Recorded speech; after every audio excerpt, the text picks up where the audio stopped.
Hi hello ನಮಸ್ತೆ ABC news ಕರ್ನಾಟಕಕ್ಕೆ ಸ್ವಾಗತ. ನಾನು ನಿಮ್ಮ ಶ್ರೀಲತಾ. ಫ್ರೆಂಡ್ಸ್, ಇವತ್ತು ನನಗೆ ತುಂಬಾನೇ ಖುಷಿ ಆಗ್ತಿದೆ. ಅದಕ್ಕೆ ಕಾರಣ ದರ್ಶನ್ ಅಭಿನಯದ ರಾಬರ್ಟ್ ಚಿತ್ರದ ಚಿತ್ರೀಕರಣ ಮುಗ್ದಿದೆ. Yes friends, D boss Darshan ಅಭಿಮಾನಿಗಳಿಗೆ ರಾಬರ್ಟ್ ಚಿತ್ರೀಕರಣ ಮುಗ್ದಿರುವುದು ನಮ್ಮೆಲ್ಲರಿಗೂ ಸಂತೋಷದ ಸುದ್ದಿಯಾಗಿದೆ.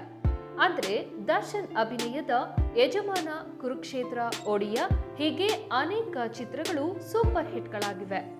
ನಮ್ಗೆ ನಿಮ್ಗೆ ಎಲ್ಲ ಗೊತ್ತಿರೋ ವಿಚಾರ.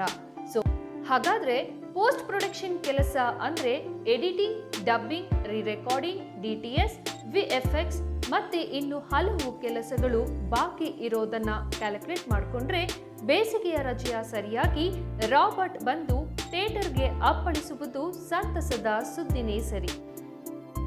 ಹಾಗಾದ್ರೆ ತರುಣ್ ಸುಧೀರ್ ರಾಬರ್ಟ್ ಬಗ್ಗೆ ಇವತ್ತಿನವರೆಗೂ ಒಂದು ಹಿಂಟ್ ಕೂಡ ಬಿಟ್ಟು ಕೊಡದೆ ಚಿತ್ರೀಕರಣ ಮುಗಿಸಿದ್ದಾರೆ. ಸೊ ತರುಣ್ ಸುಧೀರ್ ರಾಬರ್ಟ್ ತಂಡಕ್ಕೆ ಬಹಳ ಖುಷಿಯಿಂದ ಕೃತಜ್ಞತೆಯನ್ನು ಸಲ್ಲಿಸಿದ್ದಾರೆ. ಸೊ ದರ್ಶನ್ ಅಭಿನಯದ ಬಗ್ಗೆ ಹೇಳೋದಾದ್ರೆ, ಫಸ್ಟ್ ಮೋಷನ್ ಪೋಸ್ಟರ್ ನೋಡಿದಾಗ ಅದರಲ್ಲಿ ಕಾಣಿಸಿದ್ದು ರಾಬರ್ಟ್. ಯಾಕೆಂದ್ರೆ ದರ್ಶನ್ ಕತ್ತಿನ ಮೇಲೆ ಶಿಲುಬೆಯ ಆಕಾರದಲ್ಲಿ ಟ್ಯಾಟೂ ನೋಡಿದ್ವಿ. ಸೊ ಇದು ರಾಬರ್ಟ್ ಅಂತ ರಿಜಿಸ್ಟರ್ ಆಯಿತು. ಇತ್ತೀಚೆಗೆ ಸೆಕೆಂಡ್ ಮೋಷನ್ ಪೋಸ್ಟರ್ ರಿಲೀಸ್ ಆಯಿತು.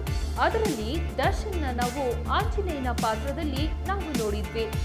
ಹಾಗಾದ್ರೆ ಇದೆಲ್ಲ ಸಾಧ್ಯವಾಗಿದ್ದು ಡಿ ಬಾಸ್ ದರ್ಶನ್ ಮತ್ತು ನಿರ್ಮಾಪಕರಾದ ಉಮಾಪತಿ ಮತ್ತು ನನ್ನ ನೆಚ್ಚಿನ ಚಿತ್ರತಂಡದಿಂದ. ಹಾಗಾದ್ರೆ ಇಲ್ಲಿ ಮಾಹಿತಿಗಳ ಪ್ರಕಾರ ರಾಬರ್ಟ್ ಚಿತ್ರದಲ್ಲಿ ದರ್ಶನ್ ಅವರು 3 ವಿಭಿನ್ನ ಗೆಟಪ್ಗಳಲ್ಲಿ ಕಾಣಿಸಿಕೊಳ್ಳುತ್ತಾರೆ ಅಂತ ಸುದ್ದಿ ಹಬ್ಬಿತ್ತು. ಹಾಗಾದ್ರೆ 3ನೇ ಪೋಸ್ಟರ್ನಲ್ಲಿ ಅಕ್ಬರ್ನ ಎಕ್ಸ್ಪೆಕ್ಟ್ ಮಾಡಬಹುದಾ? ಹಾಗಾದ್ರೆ ರಾಬರ್ಟ್ನಲ್ಲಿ ನಿರೀಕ್ಷೆ ಮಾಡಿದಂತೆ ದರ್ಶನ್ ಅವರು ರಾಬರ್ಟ್, ಸಂಜಯ್, ಅಕ್ಬರ್ ಈ 3 ಪಾತ್ರದಲ್ಲಿ ಕಾಣಿಸಿಕೊಳ್ಳುತ್ತಾರಾ? ಕಾದು ನೋಡೋಣ. ಎನಿವೇಸ್, ರಾಬರ್ಟ್ ಚಿತ್ರತಂಡಕ್ಕೆ ನಮ್ಮೆಲ್ಲರ ಕಡೆಯಿಂದ all the best. One and only ABC news Karnataka.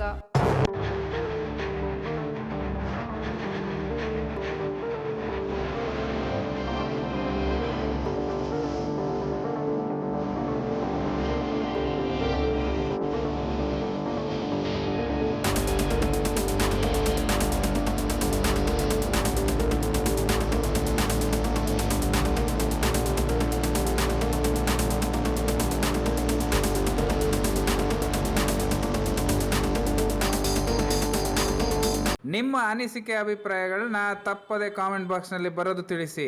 Miss ಮಾಡದೆ ನಮ್ಮ ಚಾನೆಲ್ಗೆ ಸಬ್ಸ್ಕ್ರೈಬ್ ಆಗಿ. ಧನ್ಯವಾದಗಳು. ABC news Karnataka.